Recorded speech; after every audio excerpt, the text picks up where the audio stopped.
राम राम दोस्तों। आपके अपने चैनल स्टॉक प्रॉफिट में मैं ओम कुमार आपका स्वागत करता हूं।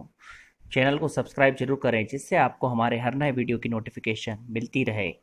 वीडियो शुरू करने से पहले मैं आपसे रिक्वेस्ट करूंगा कि डिस्क्लेमर पढ़ लें। चलिए हम आलोक की चर्चा और आज के बाजार के लिए पे बात करते हैं। आलोक इंडस्ट्रीज, सेंसेक्स पॉजिटिव नोट पर बंद हुआ 214 पॉइंट अप होकर आज 21 अगस्त 2020। वहीं आलोक इंडस्ट्री माइनस में रहा, निगेटिविटी थोड़ी सी रही 3250 और 4.83% माइनस में, ₹1.65 डाउन रहा। वहीं प्रीवियस क्लोज 34 रुपये 15 पैसे था, ओपन 34 रुपये 50 पैसे, हाई 34 रुपये 90 पैसे, लो 32 रुपये 45 पैसे। लो इसका जो है वो 32 रुपये 45 पैसे का रहा और लोअर बैंड भी 32 रुपये 45 पैसे का था। दैट मीन्स आज इसने लोअर बैंड के रेट को टच कर दिया है। तो वापस से जो 2 दिन इसने लोअर बैंड अपर बैंड को टच नहीं करा था, तो शायद अभी रिवाइज में और टाइम लगेगा। जो सर्किट लेवल रिवाइज के लिए हम सोच रहे थे कि अगर ये नहीं लगाता है कुछ दिनों तक तो रिवाइज हो सकता है, मगर इसने आज फिर लोअर सर्किट को टच करा है तो ये डिले हो गया है। अब थोड़ा फिर वापस से कुछ दिन नहीं लगाएगा तो ही सर्किट लेवल चेंज होते हुए नज़र आएंगे। अगर हम आज इसके वॉल्यूम की अगर हम बात करें तो टोटल वॉल्यूम जो ट्रेडेड हुआ इसके अंदर वो 32.86 लाख में था। और डिलीवरेबल क्वांटिटी की अगर हम बात करें इसके अंदर तो यहाँ पर 3:31 तक का अपडेट आ चुका है। 31.93 लाख में से 17.03 लाख की डिलीवरी हुई है। 53.33%, वही 50% के अबाउट डिलीवरी हुई है। न्यूज़ ऐसी कोई नेगेटिव नहीं है, मगर जिस हिसाब से अपना नीचे आया है उस हिसाब से एक अपॉर्चुनिटी ही बनती है। जैसे नीचे आता है तो लॉन्ग टर्म ट्रेडर्स के लिए लॉन्ग टर्म के व्यू रखते हुए इसके अंदर वही लेवल जो हमने पहले इंक्लूड करे थे 25.5 का लेवल नीचे में अगर आता है तो, मगर लगता मुश्किल है, मगर आ जाए तो 25.5 पे और ऐड करना चाहिए जहां पर हमने पहले भी लिया हुआ है। और जो सेफ इन्वेस्टर्स हैं वो 28 से 29 रुपये का स्टॉप लॉस लेके चलते हैं। मगर जो लॉन्ग टर्म व्यू है उस हिसाब से अगर 4 से 5 साल का अगर व्यू रखता है कोई जना तो उसको स्टॉप लॉस की जगह बने रहना चाहिए। छोटी क्वांटिटी भले से ले, अपनी रिस्क फैक्टर के हिसाब से ले, मगर बने रहना चाहिए।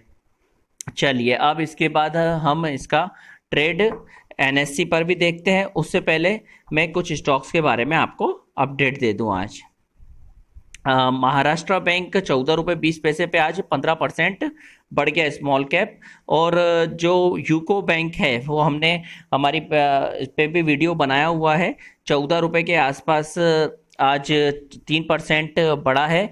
एक इसने वॉल्यूम भी काफ़ी अच्छे रहे और इसके अंदर जो बुलिश कैंडल बनी है उस हिसाब से लगता है कि अभी सोमवार को ये सोमवार में काफ़ी ऊपर जाएगा। इसे हम डेली चार्ट्स में देखेंगे तो आप को मैं बताऊंगा। ये पहले जब बुलिश कैंडल बनी थी ये तब हमने वीडियो बनाया था। नीचे जब आया इसके बाद तो 14 रुपये 40 पैसे के आसपास या 14 रुपये 50 पैसे के आसपास बनाया था।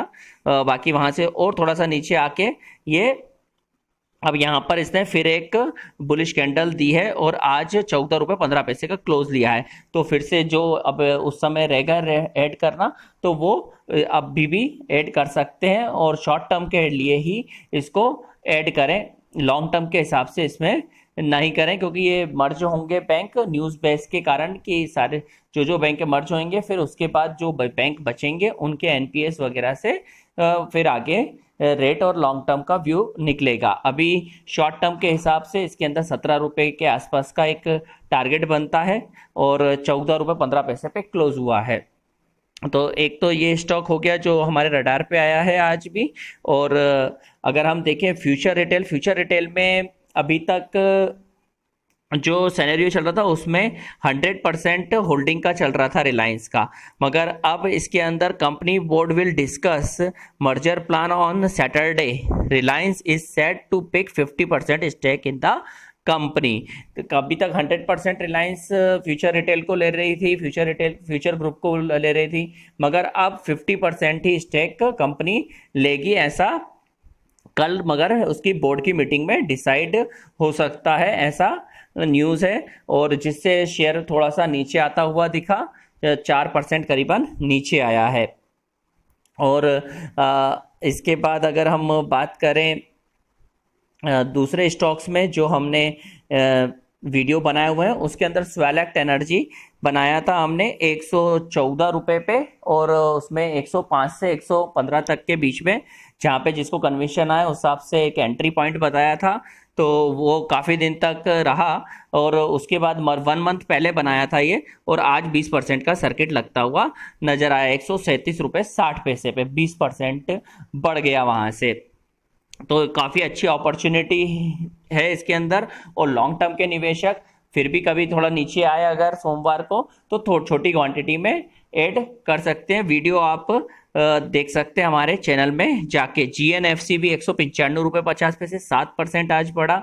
हमने करीबन 161 के ऊपर बनाया था, और एक निवेशक ने हमसे, एक सब्सक्राइबर ने हमसे क्वेश्चन भी पूछा था कि 177 के लेवल पे हम ऊपर के रेट में फंसे हुए हैं, तो हमारे रेट आएंगे कि नहीं आएंगे। तो हमने यही कहा था कि 161 के आसपास इसका एंट्री पॉइंट सही लेवल का है, और एग्जिट पॉइंट 197 के आसपास बनता है। तो आज उसने हाई भी बनाया, तो जो अगर उन्होंने प्रॉफिट बुक करा है तो उनको भी कॉन्ग्रेचुलेशन, और जिसने भी अपनी खुद की एनालिसिस करने के बाद में कोई निर्णय लिया हो इसके अंदर, तो उनको भी कॉन्ग्रेचुलेशंस। ओबराय रियलिटी भी 387 हो गया है। फिन केबल 280 के आसपास बनाया था, और 301 हुआ है आज। इसमें भी 20 रुपये नीचे के लेवल से बढ़ गया। ऐसे ही बजाज कंज्यूमर भी नीचे से बढ़ा है थोड़ा सा, और भी स्टॉक में थोड़ा थोड़ा बढ़ा है।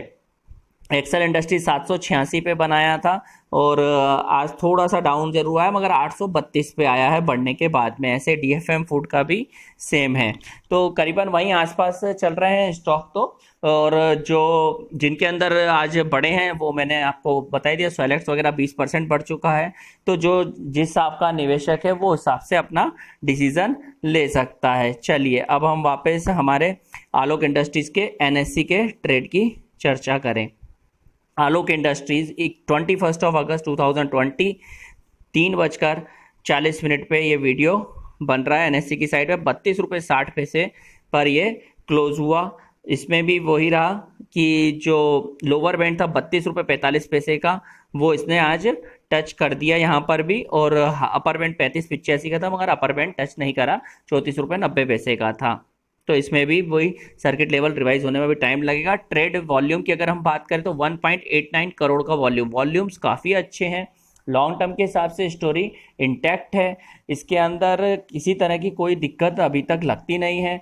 अब रिलायंस ने इसके अंदर कर लिया, अब वहाँ से फ्यूचर ग्रुप की तरफ डील में अभी लगे हुए, और उसका बेनिफिट भी हमें आलोक इंडस्ट्रीज में मिलेगा। जैसे जियो मार्ट डेवलप होता है तो उसके अंदर जो सेल आएगी, उसके अंदर में भी आलोक इंडस्ट्रीज के टॉवेल्स और भी जो टेक्सटाइल से रिलेटेड सारी चीज़ें हैं, टेरिटॉवेल से लेके हर चीज़ जो टेक्सटाइल में इनकी बनती है, वो जियो मार्ट के थ्रू बिकती हुई नज़र भी आएगी। तो इस हिसाब से, और अगर फ्यूचर ग्रुप की डील भी होती है तो उसके बाद भी भले से वो 50% पे हो जा कुछ भी, तो रिलायंस बेनिफिशियरी रहेगा इसके लिए कि उसको एक बना बनाया ब्रांड नेम मिलता है, और उसके बाद इनके पास खुद की कैपेसिटी है आलोक इंडस्ट्रीज के थ्रू, तो ये अपने माल को वहाँ पर भी सेल करेंगे। तो उससे इसकी सेल और प्रॉफिट जैसे जैसे क्वार्टर्स गुजरते जाएंगे इंक्रीजिंग ऑर्डर में आती जाएगी, ऐसा अनुमान लगता है। और इस हिसाब से इसमें बने रहना चाहिए। लॉन्ग टर्म के निवेशक को इसमें बने रहना चाहिए। शॉर्ट टर्म के हिसाब से हाँ थोड़ा सा डाउन है। एक निवेशक ने पूछा भी है कि सब्सक्राइबर ने हमसे पूछा कमेंट बॉक्स में लिख के कि ये दिवाली तक इसका क्या टारगेट है। देखिए Q1 क्वार्टर्स के ऊपर काफ़ी कुछ डिपेंड करता है, मगर जो दिवाली का मेन जब रिजल्ट आएगा, जो Q3 का जब रिजल्ट आएगा, दिवाली के टाइम के उस समय की सेल से उसके अंदर काफ़ी प्रॉफिटेबिलिटी लगता है, ऐसा अनुमान लगता है। तो उस समय ये जो 60 का टारगेट है वो अचीव कर सकता है। मगर ऐसा जरूरी नहीं है कि ये, क्योंकि रातों रात एकदम नहीं बढ़ते हैं स्टॉक, ऊपर जाते हैं, थोड़ा नीचे आते हैं, जैसे ये अब नीचे आ रहा है और फिर वापस थोड़ा बढ़ेगा, फिर वापस थोड़ा नीचे आएगा और उसके बाद ही ये अपने लेवल तक पहुंचेगा, टारगेट को अचीव करेगा जरूर। मगर ऐसा लगता है कि थोड़ा टाइम लगेगा, क्योंकि हर चीज में आप देखेंगे कि ये कितने नीचे से आया तो यहां तक पहुंचा। पहले यहां तक का भी टारगेट था तो भी सबको डाउटफुल कुछ को लग रहा था और कुछ बड़े बड़े टारगेट भी दे रहे थे। तो हमने एक मीडियम जो उसका लगा इंट्रिंसिक वैल्यू के हिसाब से, इसका जो वैल्यू लगी हमको, अभी Q1 का क्वार्टर, Q2 का क्वार्टर आएगा रिजल्ट, तो उस हिसाब से हमको लगा कि डबल तो लगता है। हमने 25 रुपीज 50 पैसे के आसपास एंट्री लेवल इसका बताया था। तो वहां से भी ऊपर है और जिनको शॉर्ट टर्म के निवेशक थे उनको प्रॉफिट बुक करा चुके हैं। अब सिर्फ लॉन्ग टर्म के इन्वेस्टर ही हैं और उनको बने रहना चाहिए। जिसको घबराहट छूट रही हो या कुछ हो तो वो 28 का एक स्टॉप लॉस, 28 से 29 का स्टॉप लॉस अपने लॉस कम कर सकता है कि 25.5 से लिया तो 28-29 के आसपास अगर स्टॉप लॉस हिट हो जाता है तो वो अपने प्रॉफिट में भी रहेगा और उसको रिस्क फैक्टर उसका अपने हिसाब से वो सेट कर सकता है। मगर ऐसा हमें लगता है कि लॉन्ग टर्म के निवेशक को इसमें लगे रहना चाहिए और छोटी क्वांटिटी में नीचे और आए तो ऐड करना चाहिए। एंट्री पॉइंट अगर कोई नया निवेशक ढूंढना चाहे तो थोड़ा सा वेट कर सकता है और चाहे तो छोटी छोटी क्वांटिटी में ऐड करना चालू कर सकता है। मगर टोटल इसके अंदर रिजल्ट के ऊपर ही अब रह गया है। बाकी आप देखेंगे तो इसके अंदर फंडामेंटल्स में किसी तरह की कोई दिक्कत नजर नहीं आ रही है। अब हम इसके सिक्योरिटी वाइज डिलीवरी पोजीशन की देखें, 21 अगस्त 3 बजे तक की दी हुई है। 1.42 करोड़ में से 76.94 करोड़ लाख, दैट मीन्स 54.14% की डिलीवरी। देखिए अब आप डिलीवरी कितनी अच्छी इसके अंदर हो रही है, तो माल उठ रहा है। और पहले भी हमने देखा जब लोअर सर्किट लग रहे थे फिर एकदम इकट्ठी क्वांटिटी में लोगों ने माल लिया था और फिर उसके बाद से जब अपर सर्किट का लेवल चालू हुआ तो फिर उसके अंदर माल नहीं मिला। तो इसके अंदर ये मान के चले जब अपर सर्किट लगना चालू हो जाता है तो माल नहीं मिलता है, लोअर सर्किट में माल नहीं बिकता, ये भी मैं मानता हूं। मगर वो एक ऊपर के लेवल पे ऐसा होता है। आप अगर छोटे टर्म के निवेशक हैं तो लेने के लिए अगर आपको है तो आसपास की रेंज में 29 से ऊपर 30 के आसपास, 30-31 के आसपास इसमें एंट्री लेवल छोटी क्वांटिटी में ले सकते हैं। बाकी ये मेरी एनालिसिस है, आप अपनी एक एनालिसिस जरूर करें, स्टडी करें, आलोक इंडस्ट्रीज पे रिसर्च करें, आप ग्राफ्स वगैरह देखें और उसके बाद ही कोई निर्णय लें। अपने फाइनेंशियल एडवाइजर की सलाह मशवरा भी करें और फिर ही कोई डिसीजन लें, और जो डिसीजन लें उसकी जिम्मेदारी भी आप स्वयं खुद लें। तो चलिए, मैं आपका दोस्त अब यहीं वाणी को विराम देता हूं। फिर नए वीडियो के साथ जल्द हाजिर होंगे, तब तक के लिए टेक केयर। जय श्री राम।